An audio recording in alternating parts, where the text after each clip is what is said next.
Pada zaman dahulu berdirilah satu kerajaan yang dipimpin oleh seorang raja. Seorang raja yang memiliki seorang putra, namanya adalah Raden Inu Kartapati. Sang pangeran bertunangan dengan seorang putri dari kerajaan Daha yang bernama Dewi Chandra Kirana. Suatu hari Raden Inu Kartapati berencana untuk mengunjungi kerajaan Daha.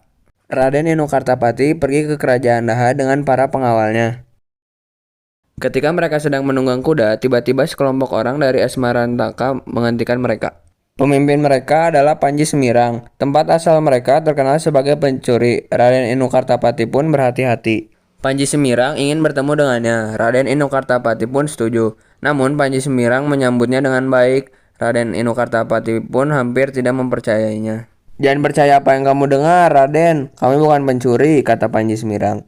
Raden Inu Kartapati merasa sangat aneh. Dia merasa sudah bertemu dan mengenal Panji Semirang untuk waktu yang lama. Raden Inu Kartapati benar-benar akrab dengan Panji Semirang. Raden Inu Kartapati lalu melanjutkan perjalanan ke kerajaan Daha. Ketika dia tiba, raja menyambutnya dengan baik. Raja ditemani oleh selirnya Dewi Liku dan putri mereka yang bernama Dewi Ajeng. Raden Inu Kartapati bertanya, "Di mana Dewi Chandra Kirana? Tunanganmu menjadi gila. Dia meninggalkan kerajaan dan pergi ke hutan," ucap Dewi Liku. Saat berbicara dengan Raden Inu, Dewi Liku memantrainya. Dia melakukan sihir hitam padanya. Dia akan membuat Raden Inu Kartapati melupakan tunangannya. Dia ingin dia menikahi putrinya Dewi Ajeng. Rencananya berhasil. Raja mengatur pesta pernikahan. Dewi Ajeng dan Dewi Liku sangat senang.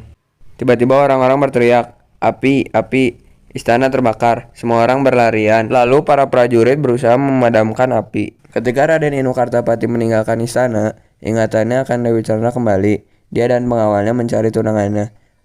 Dia kemudian mengingat sesuatu. Dia tahu mengapa dia begitu akrab dengan Panji Semirang. Dia benar-benar mirip Dewi Chandra Kirana.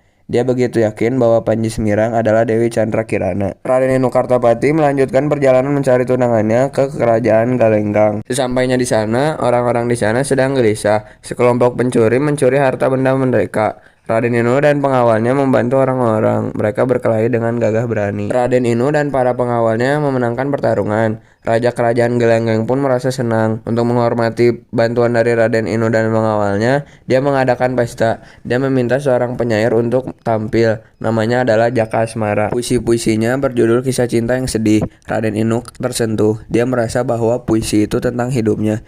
Dia menatap Raden Asmara dengan seksama. Dia merasa sangat akrab dengan wajah itu. Tiba-tiba dia menyadari bahwa Raden Asmara adalah Dewi Chandra Kirana. Dewi Chandra Kirana pun dibawa mantra. Mantra itu pecah ketika dia bertemu Raden Inu. Mereka bahagia. Raden Inu memintanya untuk ikut pulang ke kerajaannya. Beberapa bulan kemudian, mereka menikah dan hidup bahagia selamanya.